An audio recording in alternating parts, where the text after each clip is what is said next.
Buenas noches con todos, chicos. Vamos a empezar con el segundo módulo del curso de investigación en poblaciones vulnerables, que se titula Investigación en poblaciones vulnerables en pacientes psiquiátricos, que está a cargo del doctor Santiago Estucci Portocarrero, que es médico psiquiatra, trabaja actualmente en el Hospital Víctor Larco Herrera y es egresado de la Universidad Peruana Cayetano Heredia. Buenas noches, doctor. Puede comenzar. Muchas gracias por la invitación y por la presentación. Y vamos a hablar, como ya se dijo, sobre la investigación en poblaciones vulnerables, centrándonos en el área de la psiquiatría.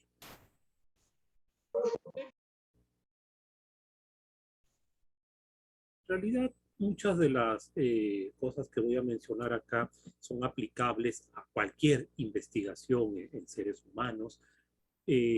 Las personas con diagnósticos psiquiátricos no tendrían que ser muy diferentes en realidad, pero de todas maneras, sí por las mismas características de las condiciones en las las condiciones que padecen estas personas y los tratamientos que reciben, sí podrían ser objeto de algunas consideraciones particulares que vamos a mencionar a continuación.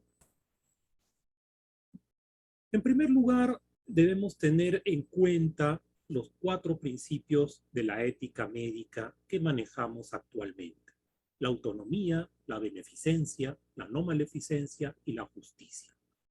La autonomía se refiere al respeto por la decisión de la persona. Esto, en términos generales, no se discute mucho cuando se habla de otras especialidades médicas, pero en algunas de ellas la autonomía podría verse mermada, sea por cuestiones reales o por prejuicio, ¿no? Se piensa muchas veces, por ejemplo, en la psiquiatría, que toda persona con un diagnóstico psiquiátrico no es capaz de dar su opinión. Y esto no es cierto. Muchas personas pueden tener un diagnóstico psiquiátrico que no afecte su capacidad de decisión. No todas tienen problemas graves que disminuyan la capacidad de discernimiento. Pero inclusive en aquellas personas con diagnósticos más graves como esquizofrenia o trastorno bipolar, hay que considerar también la decisión de la persona. Que alguien padezca de esquizofrenia no significa que no pueda decidir en absoluto. Es posible que en ciertas circunstancias, por ejemplo, momentos de emergencia o cuando la persona está claramente con manifestaciones psicóticas, no se encuentre en el mejor momento para tomar algunas decisiones. Pero eso no es una condición permanente. Y eso es algo que por mucho tiempo no se ha considerado y hay que ser realistas, hasta ahora muchas veces no se considera. Entonces, la autonomía es uno de los puntos álgidos de la labor psiquiátrica. El segundo punto es el de la beneficencia, que implica que nosotros como médicos y personal de salud en general actuamos buscando lo que es mejor para las personas que atendemos, ¿no? Durante, digamos, la mayor parte del tiempo, la medicina en general y la psiquiatría en particular se ha centrado principalmente en este principio ético, que es importante, no lo dudamos, pero muchas veces este principio va a entrar en discordia con el de la autonomía. Y una de las principales, justamente uno de los principales puntos de controversia va a ser cuando estamos en una situación de duda entre la autonomía y la beneficencia. Es decir, ¿respetamos la voluntad de la persona o actuamos según lo que consideramos nosotros que es mejor para esa persona? Habíamos dicho que la autonomía puede tener excepciones, pero no tendría por qué ser la regla, inclusive en la psiquiatría. El caso extremo de la beneficencia, digamos, aquella tendencia a considerar que la decisión del médico es lo único que cuenta, se denomina paternalismo. La no maleficencia está muy relacionada con la beneficencia, pero no es exactamente lo mismo. Implica que no debemos actuar buscando el daño de la persona a la que estamos atendiendo.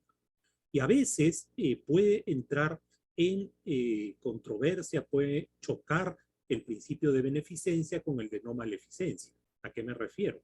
Yo podría indicar un tratamiento que considero que es el mejor para esa persona, pero quizás no estoy considerando los efectos secundarios o los problemas que va a traer para esa persona y que resultan siendo un perjuicio. Y por último está el principio de justicia, es decir, repartir los beneficios de manera equitativa, según la necesidad de cada uno. Ahora, ¿cómo vamos a aplicar todo esto a la investigación? La aplicación de estos principios, en mayor o menor medida, a la investigación, se han ido dando a lo largo de los años y se han plasmado en diversos documentos. Uno de ellos es el Código de Nuremberg, que fue emitido en 1947 a raíz de los experimentos nazis con personas durante la Segunda Guerra Mundial. Entonces, muchos de los actos que cometieron los médicos nazis llenaron de horror al mundo, pero de alguna forma fueron el producto de una falta de legislación o en todo caso de una normativa muy amplia respecto a los experimentos con seres humanos, que tenían además un sustento en ideas eugenésicas que hablaban de mejorar a la especie humana. Entonces, a raíz de esto, repito, es que salió el Código de Nuremberg. De este código vamos a rescatar algunos puntos, no lo vamos a analizar en detalle, pero sí podemos mencionar, por ejemplo, que en primer lugar este código resalta que el consentimiento voluntario del sujeto humano es absolutamente esencial. Es decir, no se puede hacer ningún experimento con seres humanos si es que no tenemos su consentimiento voluntario. Es decir, la persona debe autorizarnos a que los consideremos como parte del experimento. Después, y esto es algo personal y no se puede delegar. En segundo lugar, el experimento debe realizarse con la finalidad de obtener resultados fructíferos por el bien de la sociedad que no se puedan obtener de otra manera. Es decir, si lo hago es porque no hay otra manera de obtener ese resultado. Debe haber también, vamos a ir a otros puntos, debe evitarse todo sufrimiento o daño innecesario físico o mental. Por otro lado, debemos evitar, ¿no?, hacer un experimento que implique la posibilidad de muerte o una lesión irreparable, ¿no? Deben tomarse todo tipo de precauciones para que no ocurra esto. Durante el curso del experimento, el sujeto humano debe tener la libertad de poder finalizarlo si llega a un estado físico o mental en el que la continuación del experimento le parece imposible. O sea, hay la posibilidad de retirarse. Ya uno no está obligado, aunque haya aceptado al inicio, de quedarse hasta el final. Y lo mismo, el experimentador también puede tener la libertad de interrumpirlo si considera que este experimento está resultando nocivo para la persona. Posteriormente salió también en la Declaración de Helsinki de 1964, que ha tenido varias versiones en realidad, ¿no? La primera de ellas es la de 1964, pero luego se ha ido ampliando. Esta es la versión más pequeña, la original de aquel año. Pero luego, repito, se ha ido ampliando y han salido nuevas versiones. Si no me equivoco, la última es del año 2008 y es bastante más extensa. Pero de esta primera versión podemos rescatar algunos puntos, por ejemplo, que la experimentación en un ser humano debe respetar los principios morales y científicos que justifican la investigación en medicina humana. Deben ser conducidas por personas científicamente calificadas. La experimentación no puede ser llevada a cabo legítimamente si la importancia del objetivo buscado no está en proporción con el riesgo. O sea, no se trata de hacer cualquier cosa a ver qué sale, sino tener un propósito claro y que realmente el beneficio sea muy superior al riesgo.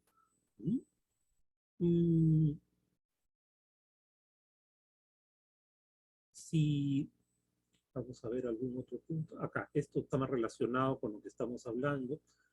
En lo posible y de acuerdo con la psicología del paciente, el médico debe obtener el consentimiento libre y esclarecido del paciente y en caso de incapacidad legal, obtener el de su representante legal. Entonces, acá vemos pues que a diferencia del código de Nuremberg, en donde se decía que era absolutamente necesaria el consentimiento, acá dan la posibilidad de que si la persona no está en capacidad mental, se le puede delegar eso al representante legal. ¿Mm? Um, de la misma manera menciona acá el consentimiento que debe ser por escrito, ¿no? Acá también menciona que debe estar la persona para dar su consentimiento. Si lo va a dar, debe estar en un estado mental, físico y legal pleno. Todos estos puntos los vamos a desarrollar luego, pero es para ver cómo se han ido dando legislaciones a partir de la Segunda Guerra Mundial que sustentan la ética en los experimentos con seres humanos.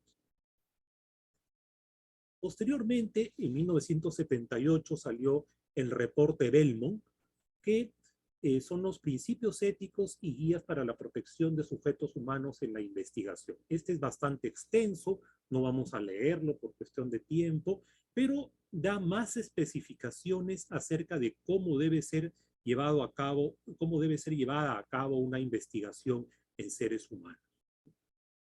Acá en el Perú, recientemente, el año pasado, salió la resolución ministerial 233-2020, en la cual se aprueba el documento técnico Consideraciones éticas para la investigación en salud con seres humanos.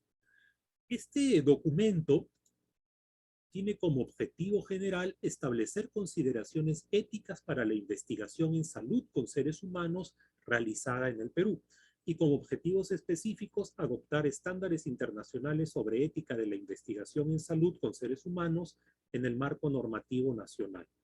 Establecer los requisitos mínimos para la constitución, composición y funcionamiento de los comités de ética en investigación en el Perú, promover la integridad científica en las investigaciones en salud con seres humanos realizadas en el Perú y determinar las responsabilidades en materia de ética en investigación con seres humanos, de los comités de ética en investigación, los investigadores, el Instituto Nacional de Salud y otros agentes involucrados en investigación.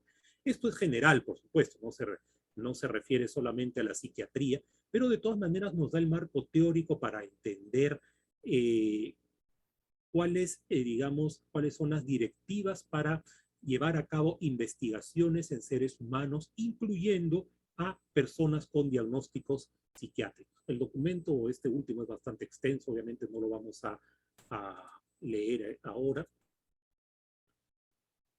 Si han salido estos documentos es porque han habido precedentes que han hecho que la comunidad científica, perdón, reflexione en torno al accionar del científico investigador. Habíamos mencionado los experimentos nazis, que suelen ser el paradigma de los horrores a los que se puede llevar una investigación no ética, pero nos quedaríamos cortos si pensáramos que es lo único. Después, inclusive, de la Segunda Guerra Mundial, se han hecho una serie de investigaciones que han puesto en cuestionamiento los principios éticos. Acá vamos a mencionar solamente dos que están relacionados con el tema de la psiquiatría. Hay muchos otros, pero no vienen al caso. Por ejemplo, esta publicación llevada a cabo en el año de 1952 en la American Journal of Psychiatry, que se refiere a los efectos de la mescalina y el ácido lisérgico o LSD. Este experimento se hizo sobre los investigadores administraron LSD y mescalina, que son sustancias alucinógenas, como sabemos, a un grupo de pacientes esquizofrénicos con el objeto de ver qué pasaba y darle cierto sustento biológico a la psicosis, ¿no? De primera intención puede parecer interesante. El problema es que acá se vio que las personas con esquizofrenia vieron gravemente exacerbada su sintomatología, y esto era algo predecible, era algo que ya más o menos se podía saber. Entonces, aún sabiéndolo, se expuso a estas personas a un empeoramiento de un trastorno grave. No estamos hablando de algo leve, sino de un problema grave como es la esquizofrenia, que las expuso a una serie de riesgos adicionales. Y el objetivo tampoco era muy claro, ¿no? No había un beneficio claro para estas personas, sino era simplemente saber qué pasaba con la mescalina y el LSD, ¿no? Entonces, este es un ejemplo de una investigación que actualmente al menos, pues también hay que tener en cuenta que los parámetros a veces no son los mismos en la actualidad que en el pasado, pero de todas maneras ver cómo algo que en el presente sería completamente cuestionado, en algún momento fue una investigación avalada por instituciones y publicada en una revista de prestigio como el American Journal of Psychiatry. Entonces, la conclusión de este estudio fue que la desorganización es mucho más aparente en personas con esquizofrenia que en personas normales. Es algo, repito, bastante previsible, pero que las expuso a un riesgo bastante grande. Otro experimento que se hizo por aquellos tiempos fue el de la escuela Willowbrook en Estados Unidos también, en Nueva York. Entonces, ¿qué pasó? En esta escuela estaba destinada, era una escuela de internado para niños con retardo mental.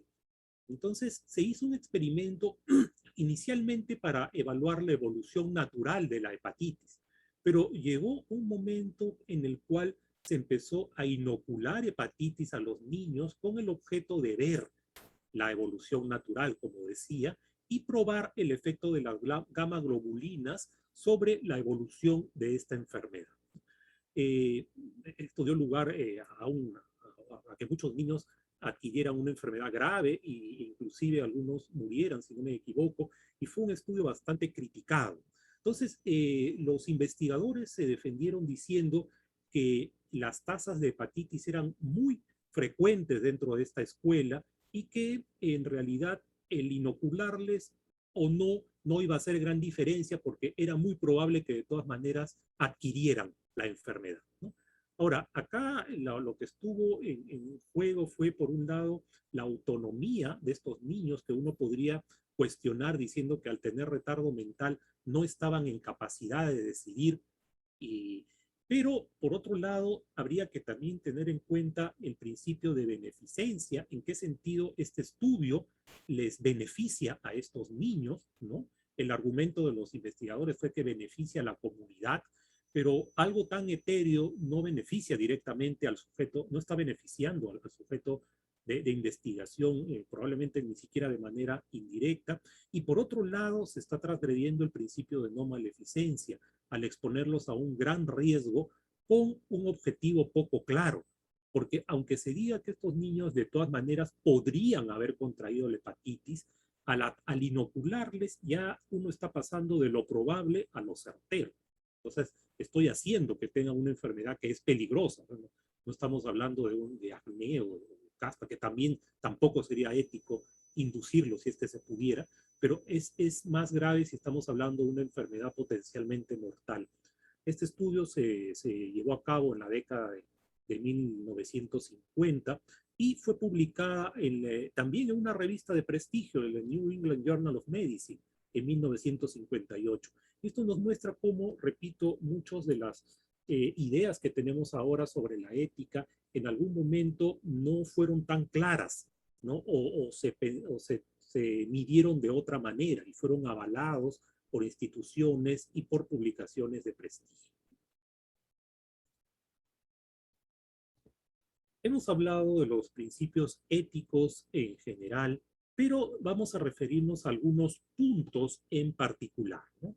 En primer lugar, el del consentimiento informado, que ya lo hemos mencionado varias veces al citar la legislación, las diferentes legislaciones que han ido apareciendo, pero debemos decir que un consentimiento informado, en primer lugar, es un documento que debe ser detallado. No basta con decir, vamos a hacer un experimento, ¿acepta? ¿Sí? No, no, obviamente no. Tiene que ser algo que explique con detalles en qué consiste el experimento, ¿no? ¿Cuál es el objetivo del experimento? ¿Cuáles son los riesgos? ¿No? Y para que la persona pueda hacerse una idea cabal, ¿no? Acerca de a qué se está exponiendo. No deberían haber puntos importantes que quedaran ocultos. No, el consentimiento informado debe ser transparente, debe ser abierto, debe ser claro. Y ese es el otro punto. Al decir claro, quiero decir que debe ser entendible. Si yo utilizo terminología científica muy elaborada, muy compleja, probablemente no me van a entender. Entonces, debe estar hecho en un lenguaje que sea claramente entendible, repito, para personas que no son profesionales de la salud ni científicos. Otra cosa que hay que mencionar sobre el consentimiento informado es que se trata no solamente de un hecho aislado, sino de un proceso. ¿Qué quiero decir? Muchas veces, y esto aplica no solo a consentimientos para investigación, sino para otro tipo de procedimientos, por ejemplo, uso de tratamientos inusuales o, en el caso de la psiquiatría, por ejemplo, el electrochoque o internamiento, ¿no? Para todo esto debe explicarse claramente, debe darse el formato para que la persona lo lea y incluso no tendría que firmarlo necesariamente en ese momento, en el caso de la investigación. Tendría que dárselo un tiempo. Yo le doy esto para que usted lo lea y mañana u otro día, usted, después de haberlo leído, me hace todas las preguntas que considere pertinentes. A veces creemos que el consentimiento es hazle firmar. No, o sea, hazle firmar ya, firma aquí, ya. Eso no es un consentimiento. Eso es cualquier cosa menos consentimiento. Eso es una trampa. Un consentimiento es cerciorarse de que la persona entienda, de tal forma que realmente pueda eh, aceptar o no en base a información verídica y comprensible. Por otro lado, el consentimiento no debe ser impuesto, debe ser libre. ¿Qué quiero decir con esto? Si uno coacciona a la persona y le dice, ya, si tú aceptas esto, entonces vas a tener tal beneficio. Si no, no te vamos a dar tal cosa. Por ejemplo, para que su hijo se interne, tiene que firmar este consentimiento, ¿no? Eso ya no es consentimiento informado, eso es una coacción. Entonces, la persona debe sentirse libre de aceptar o no sin consecuencias. No debe haber consecuencias negativas en caso que la persona no acepte. Por otro lado, como habíamos dicho hace un momento, la persona debe tener la capacidad de retirarse del experimento en el momento en que lo considere conveniente. Como lo habíamos dicho al principio, yo puedo aceptar entrar en un experimento, pero si a mitad del experimento se me ocurre irme, entonces simplemente me voy. Y eso no tendría por qué tener ninguna consecuencia. Y todo eso debe estar claramente relatado en este documento. Por supuesto, para que la persona dé su consentimiento, se supone que debe estar en pleno uso de sus facultades. Yo no puedo hacerle firmar a alguien que está en medio de un delirio, ¿sí? O alguien que está en plena agitación psicomotora. Eso no sería ético. Yo debo tener a una persona que, aunque padezca de un trastorno mental, se encuentre en un momento en el cual me pueda entender lo que implica participar de ese estudio. El segundo punto es el de la confidencialidad.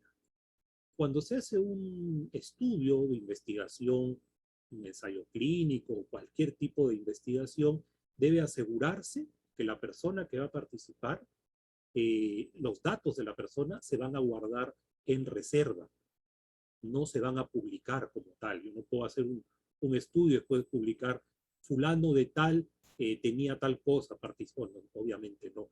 Y esto debe estar garantizado también en el consentimiento informado. El que la persona padezca de un trastorno mental no quita que exista la confidencialidad, para nada. Un punto particularmente controversial es el del uso de placebo. El uso de placebos en algún momento se aceptó plenamente, luego se consideró completamente fuera de lugar para cuando existen ya tratamientos establecidos, luego nuevamente se le ha querido reivindicar, en fin, es un punto controversial, ¿no? El uso de placebos en general. Pero sí hay algunas cosas que debemos considerar como claramente establecidas. Si estamos tratando un trastorno grave, una enfermedad que implica la posibilidad de dañar a la persona de manera permanente y ya existen tratamientos claramente definidos, o sea, no estamos hablando de una enfermedad nueva, una enfermedad, por ejemplo, como el COVID hace un año, no. Estamos hablando de enfermedades para las cuales ya existen tratamientos conocidos y bastante aceptables, tanto en eficacia como en seguridad. Si un estudio plantea un nuevo tratamiento, el uso de un placebo hay que tenerlo, eh, es como decía hace un rato, bastante controversial porque está exponiendo a la persona a un riesgo probablemente innecesario. Entonces, sería preferible comparar el nuevo tratamiento con un tratamiento que ya se usa actualmente, ¿no?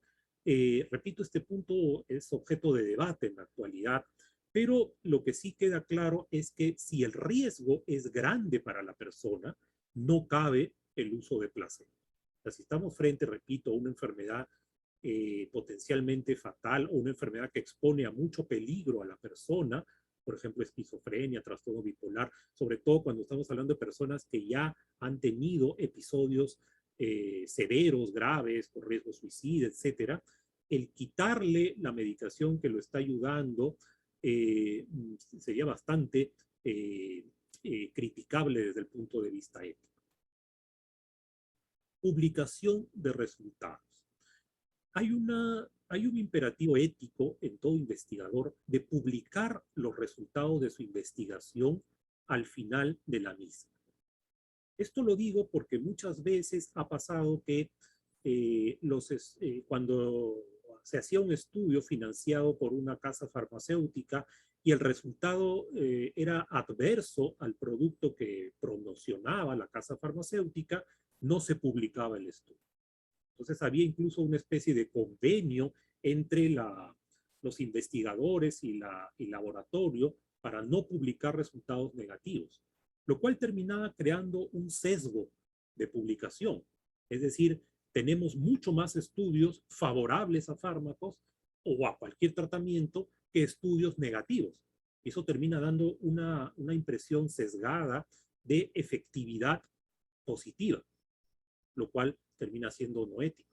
Y eso puede explicar por qué cada cierto tiempo aparecen tratamientos de toda índole, pero en las últimas décadas particularmente farmacológicos, que al principio son todo un boom y una panacea y son promocionados con bombos y platillos, y con el tiempo se va descubriendo que no eran todo lo que prometían, quizás por este sesgo de la publicación. Y este sesgo de la publicación se arrastra a nivel de los metaanálisis y los, uh, las revisiones sistematizadas. Porque, repito, solamente tenemos una mayor proporción de resultados positivos que negativos. Finalmente, el otro tema importante al hablar de ética de la investigación es el de los comités de ética de la investigación. La norma que mencioné hace un momento, que salió aprobada el año pasado, menciona con detalles cómo debe conformarse un comité de ética de la investigación acá en el Perú. En términos generales, en primer lugar, todo establecimiento de salud en el cual se llevan a cabo experimentos, investigaciones con personas, pacientes, debe contar con un comité de ética de la investigación. ¿Qué quiere decir? o mejor dicho, a qué se dedica este comité. En primer lugar, a revisar las implicancias éticas de todo estudio que se presente. Todo estudio debe pasar por una opinión del comité de ética. Por supuesto que hay estudios que lo exigen más que otros. Por ejemplo, si yo quiero hacer un estudio que consiste en una revisión de historias clínicas, probablemente las implicancias éticas van a ser mínimas. No va a ser necesario eh, probablemente no va a haber mayor implicación ética en esto, cuando no estoy afectando directamente a personas, ¿no? Salvo en el punto de la confidencialidad. Ahí sí tendríamos que garantizar que los datos que revisamos en la historia clínica no se van a publicar con nombres o cualquier dato que revele la identidad de las personas. Pero cuando hablamos, por ejemplo, de un ensayo clínico en el cual se va a probar un medicamento, los riesgos son mayores y por tanto las implicancias éticas van a ser mayores. Por eso la labor de este comité de ética va a ser revisar todo proyecto de investigación para determinar en qué medida puede resultar contradictorio con la ética, con los 4 principios de la ética médica. En segundo lugar, otra característica del comité de ética es que, así lo exige la norma, debe estar constituido por personas, no solamente médicos, sino de diferentes profesiones e incluso miembros de la comunidad. No deben ser solo del hospital, sino también de afuera. Eso de alguna forma garantiza una mayor imparcialidad. Tendemos los médicos a creer a veces que solo nosotros podemos revisar o controlar nuestra labor. Y eso es un error frecuente y que da lugar a una mirada autocomplaciente que muchas veces es demasiado benévola con transgresiones éticas. Por eso es tan importante que estos comités sean son heterogéneos, sean conformados por personas de diferentes áreas, que tengan diferentes ópticas acerca de la investigación. Por otro lado, los miembros del comité de ética no deben ser, no pueden ser los mismos que participan en las investigaciones, ¿no? Obviamente, yo no puedo ser juez y parte. Entonces, esas son algunas características de estos comités de ética de la investigación y que se aplican también a investigaciones hechas en personas con diagnósticos psiquiátricos. No tendría por qué ser diferente.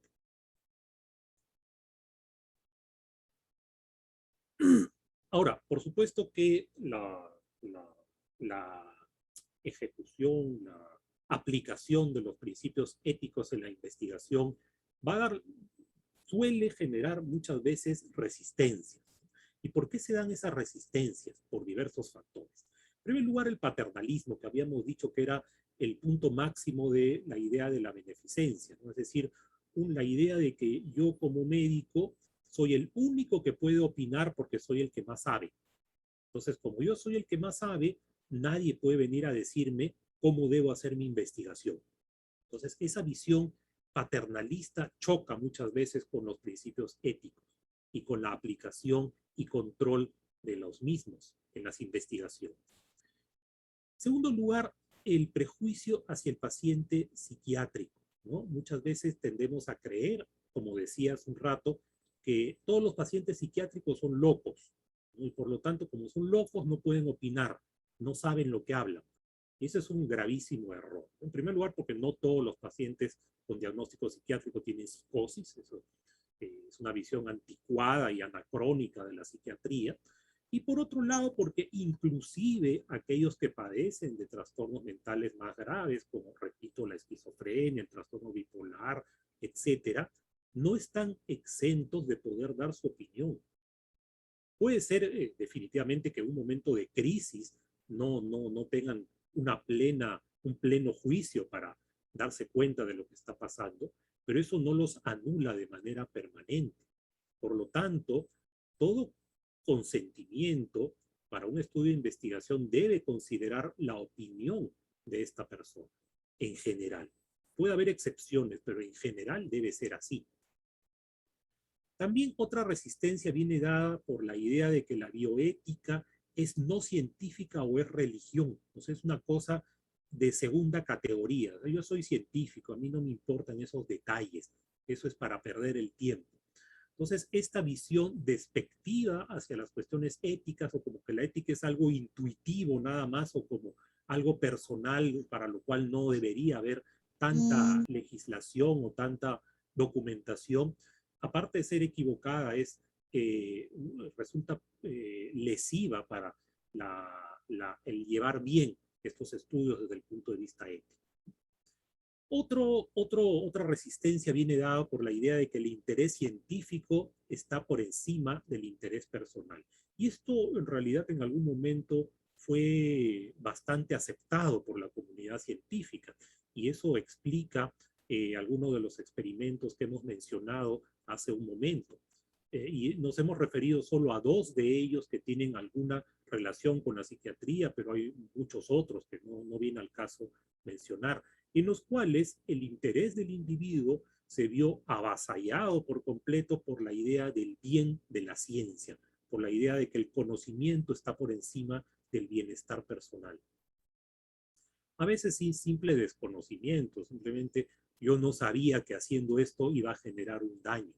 Por supuesto, eso no exime de la responsabilidad, ojo, porque se asume que quien lleva a cabo una investigación debe conocer al detalle las implicancias de su investigación, por lo cual el desconocimiento no puede ser un argumento que exima de responsabilidad. Uno está éticamente obligado a conocer bien las implicancias de su experimento. Y por supuesto, tenemos conflictos de intereses, claro, por supuesto. Muchas veces están los intereses económicos de las empresas farmacéuticas que quieren probar un medicamento a como dé lugar.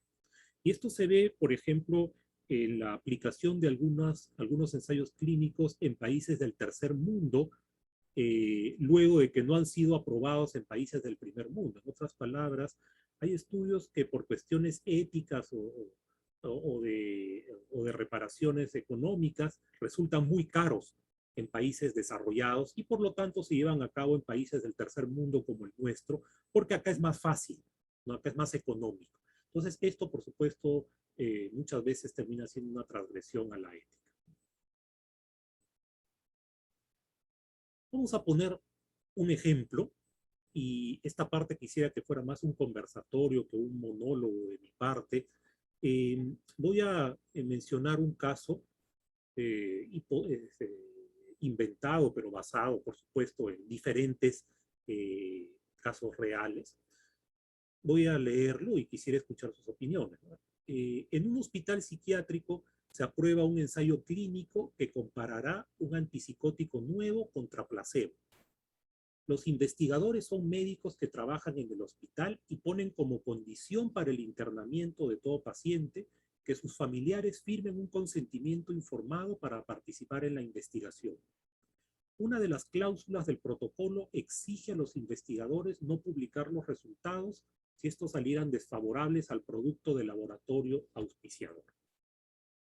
A ver, ¿quién de los participantes, quién quisiera opinar? ¿Encuentran alguna o algunas transgresiones a la ética en este texto?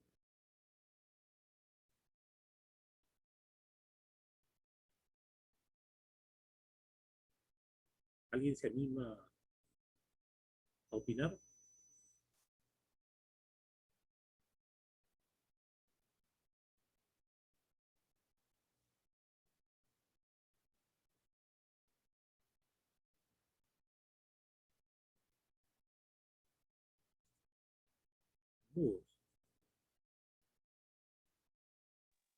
Buenas noches, doctor. Yo podría opinar. A ver, Jessica. Bueno, primero, si vamos a comprar contra placebo, hay que saber si es que existe para la enfermedad del paciente algún tratamiento gold estándar y si es más efectivo y seguro que el placebo. En segundo lugar, noto que hay coacción porque le dice que una condición para el internamiento es que firma el consentimiento informado. Y la tercera es que hay también un sesgo de publicación, o sea, no publicar los resultados es malo, porque debería publicarse sean positivos, favorables o no. Muy bien, Jessica. te felicito, efectivamente, ¿no? En primer lugar, el punto del placebo es controversial. No podría decir necesariamente si es malo, pero en el caso de los antipsicóticos existen varios de efectividad comprobada, por lo cual un placebo sería bastante cuestionable, ¿no? Ese es el primer punto. En segundo lugar, hay una clara coacción, como bien has mencionado, ¿no? Y eso es inadmisible. O sea, yo no puedo exigir que para entrar a un hospital del Estado o a una persona que lo requiere, tiene que aceptar formar parte de una investigación. Es inaceptable bajo cualquier punto de vista. En tercer lugar, está el sesgo de publicación. Así es, hay un pacto anético de no publicar resultados negativos. Y yo añadiría uno cuarto, que es que el consentimiento se le está pidiendo solamente al familiar y no se le está pidiendo a la misma persona. Entonces, tendría que pedírsela a la misma persona y no solamente al familiar.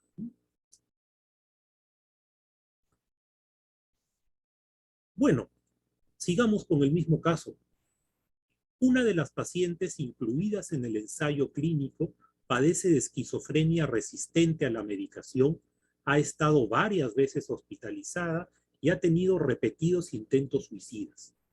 Durante la investigación decide retirarse, pero los médicos le informan que está obligada a continuar hasta el final o en caso contrario perderá su derecho a la atención. ¿Qué piensan de eso? A mí me gustaría opinar, doctor. Yo Adelante. creo que aquí están violando su derecho de poder retirarse voluntariamente cuando el paciente decida y lo están coaccionando que si el paciente decide irse ya no lo van a volver a atender, que por ende le estarían limitando o condicionando a que continúe aunque él no desee hacerlo. Muy bien, Isabel, efectivamente, aquí hay otra coacción, ¿no? Definitivamente no se puede obligar a alguien a quedarse hasta el final. La persona se puede ir cuando le plazca. Así eso incomode a los investigadores.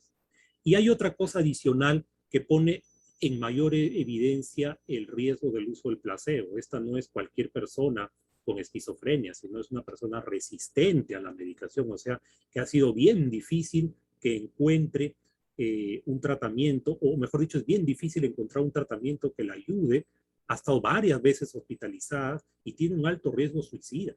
Entonces, ponerla en placebo es exponerla a un alto riesgo para su salud, ¿no? Por lo cual acá el placebo simplemente no debería ser una opción. Esta persona no debería entrar en ese estudio.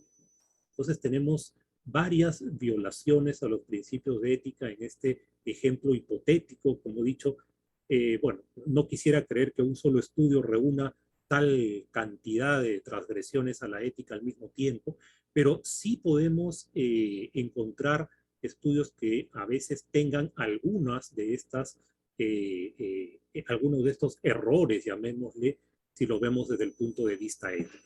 Por supuesto que esto no siempre es tan obvio, acá lo estoy poniendo así por motivos didácticos, pero muchas veces la coacción es bastante sutil, no se va a poner por escrito, a veces se sobreentiende o se insinúa, ¿no? O a veces se recurre a la manipulación emocional, en fin. Por eso hay que ver que cada caso en particular debe ser analizado de manera detenida y justamente ahí viene la labor del Comité de Ética de la Investigación, que además, olvidé mencionar, no basta con que apruebe o no apruebe el estudio, sino que si lo aprueba, debe hacer un seguimiento al estudio, ¿no? Y los investigadores, aparte de la publicación, también deben hacer un informe periódico al Comité de Ética de la Investigación y si hay un cambio en los parámetros del ensayo, deben informarlo. Porque claro, de repente el Comité de Ética aprueba una cosa y a mitad del camino lo cambian y ya es otra cosa. Muy bien, entonces eso es lo que quería exponer en torno al tema. Les agradezco por su audiencia y si tienen alguna pregunta, alguna duda, algún comentario, los escucho.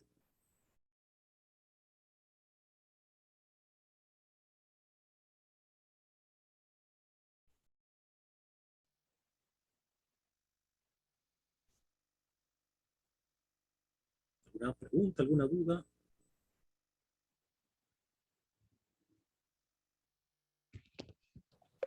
Doctor, disculpe, yo tengo una consulta. Sí, Isabel. Respecto a los casos clínicos, en caso de que un paciente ya tenga una esquizofrenia dependiente de su tratamiento y que tenga pocos momentos de lucidez y su familia no se haya querido hacer cargo y tampoco esté en la ciudad, ¿a quién se le debería pedir? No te escuché lo último. ¿A quién qué? ¿A quién le puedo pedir que me firme el consentimiento informado si el paciente no llegara a tener esos momentos de lucidez para poder? ¿Sería la institución o el médico tratante? Es difícil lo que me preguntas, es una situación bastante complicada porque si la persona definitivamente no está en condiciones de dar su opinión y no hay una persona responsable, no veo cómo se podría obtener el consentimiento informado. El médico tratante per se no es responsable, no se le considera persona responsable propiamente por el paciente, ¿no? La institución tampoco, porque además también tendríamos que considerar acá otro punto que no mencioné, es hasta dónde el médico tratante puede ser a la vez el investigador, porque ahí también podría haber un conflicto de interés. Tendría que hacerse una evaluación ética propia para ese caso, pero de por sí el hecho de que no tenga, digamos, repito, capacidad de discernimiento ni familiar, no implica que ya hay carta blanca para hacer cualquier cosa. Definitivamente no. O sea, habría que evaluar bien la situación de esa persona. Ok, listo, doctor. Muchas gracias. Gracias. ¿Alguna otra pregunta o comentario?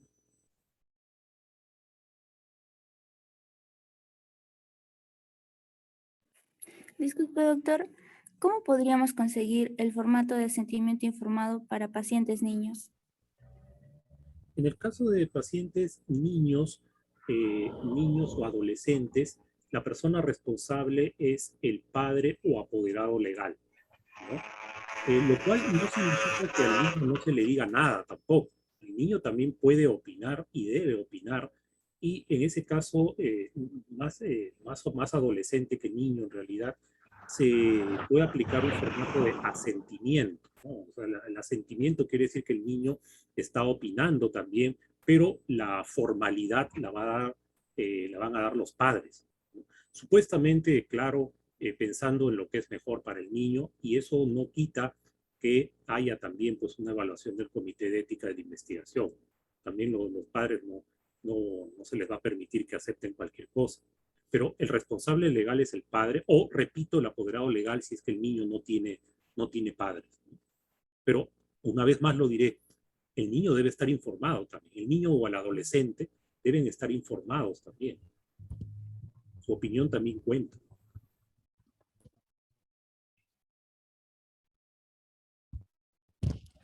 Gracias, doctor.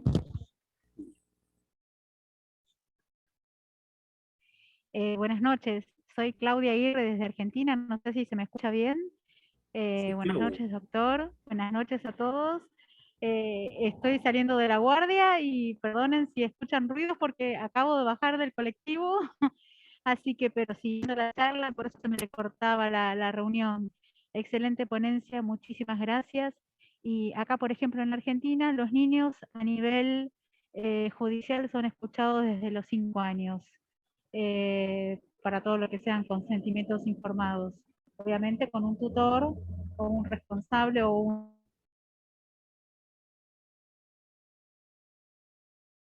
Y se cortó la comunicación.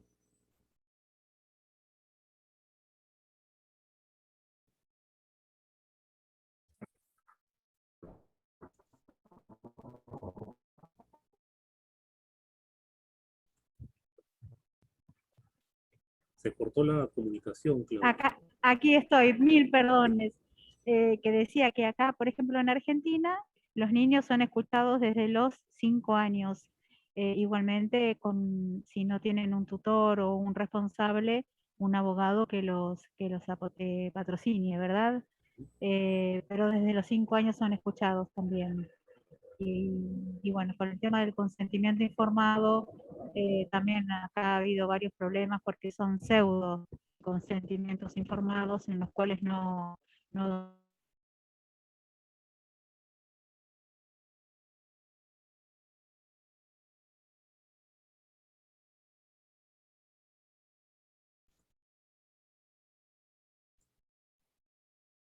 Se cortó otra vez, pero es De acuerdo. importante lo que ha mencionado Claudia respecto a la edad de la cual un niño puede dar su opinión, y es verdad, el que sea Sí, niño sí, no implica que no pueda opinar. claro, claro, claro. Por eso a veces acá son pseudo consentimientos informados, porque no les explican tampoco a futuro, tanto sea niños como adultos, ¿no? Cuáles son los pros, los contras, las ventajas, desventajas a nivel salud, ¿no? Más adelante, qué puede ocurrir, ¿no? Con su salud también. Así que no solo eso, pero bueno, encantado de siempre estar con ustedes participando. Y perdonen, pero bueno, no me la podía perder en viaje acá en el autobús.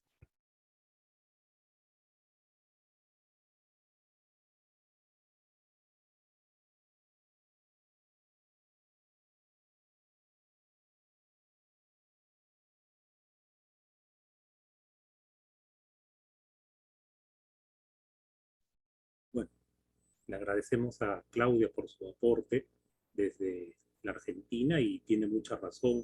A veces lo que tenemos son pseudo consentimientos informados, ¿no? Como habíamos dicho, puede ser que esté redactado de una manera tan escueta que prácticamente no dice nada sobre el verdadero objetivo o los beneficios que puede tener o los riesgos que puede implicar el estudio.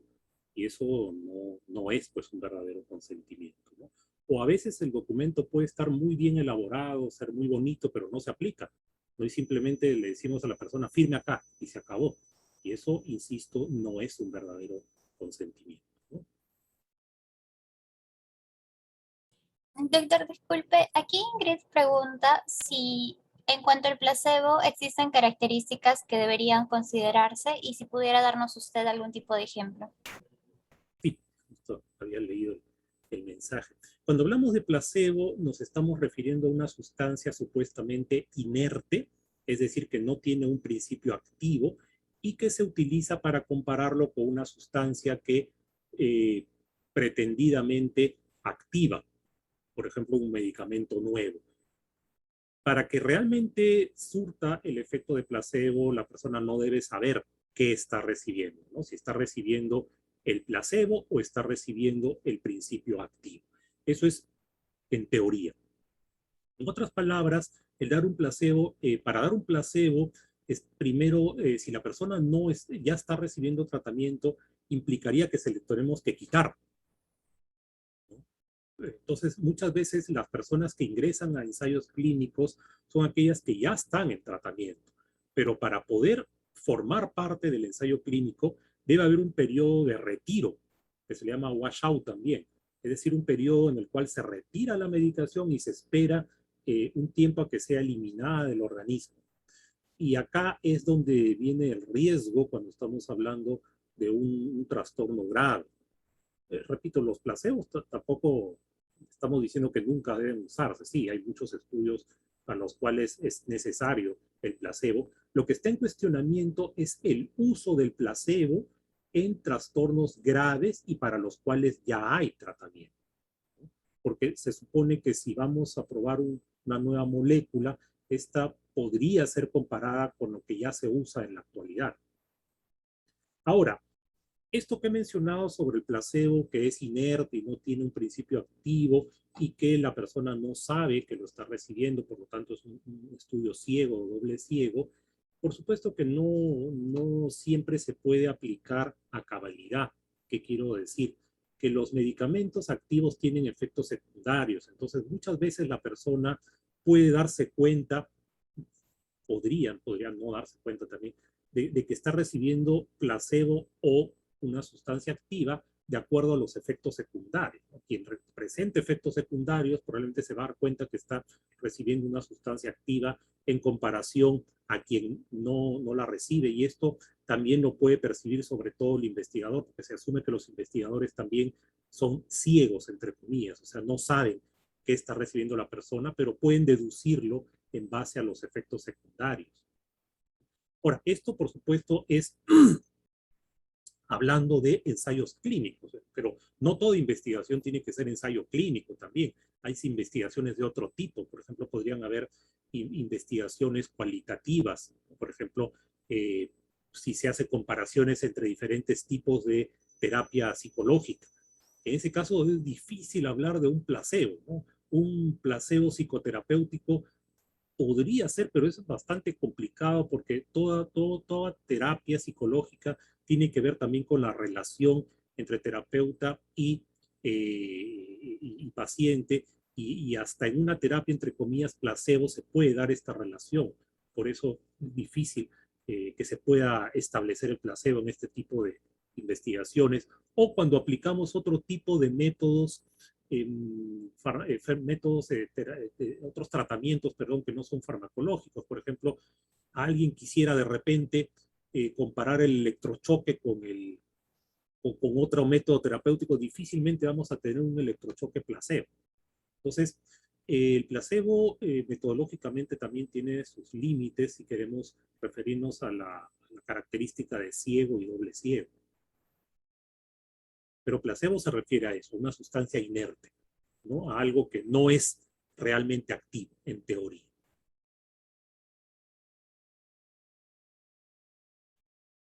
Ahora, otro punto que no mencioné fue también que tiene que ver ya no tanto con los tres primeros principios éticos, sino más bien con el de la justicia, es el uso de fármacos que pueden resultar beneficiosos para un grupo de personas, pero que al terminar el estudio se van a ver privados de este medicamento y por cuestiones económicas no los van a poder adquirir. ¿A qué me refiero?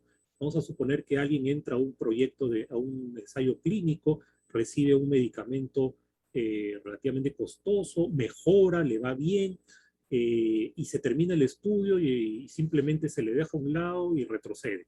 Entonces, acá también nos encontramos frente a un dilema ético, ¿no? ¿Hasta qué punto es correcto ayudar a una persona a que mejore durante el ensayo clínico, y una vez que termina simplemente me desentiendo y la regreso a lo que estaba recibiendo previamente y que no la ayudaba? Esto puede ser también cuestionable, ¿no? Y muchas veces lleva a que se exija a los auspiciadores a prolongar el periodo de ayuda por un tiempo, por lo menos hasta que sea factible que esa persona encuentre la manera de recibir algo parecido y que la ayude también. También habría que considerar, ya que se está mencionando el placebo, que si una persona ingresa a un ensayo clínico y a raíz de haber usado placebo se descompensa y necesita internamiento, ese internamiento también tendrían que asumirlo los investigadores, ¿no? Porque a veces podría darse el caso de que la persona ingresa, ¿no? Se la acepta, recibe placebo, se pone mal, lo internan los investigadores se desentienden. Ah, tú verás, vas al hospital y que en el hospital se hagan cargo. Y eso tampoco sería muy correcto. O sea, los riesgos del placebo tendrían que asumirlos también los investigadores, ¿no? Si es que si es que llega a suceder algo.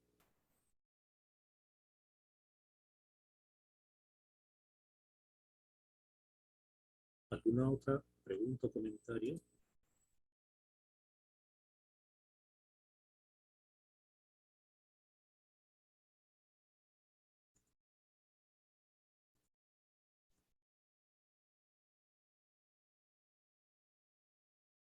Les agradezco entonces la invitación y su presencia el día de hoy.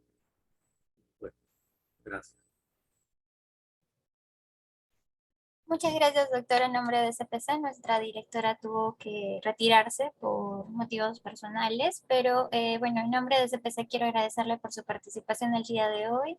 Estuvo la ponencia muy completa, muy interesante. Esperamos contar con usted próximamente en futuras ponencias que estén ligadas a la rama de estudio en la psiquiatría. Muchísimas gracias, doctor. Gracias a ustedes. Hasta una próxima oportunidad. Hasta pronto, doctor. Cuídese mucho. Gracias.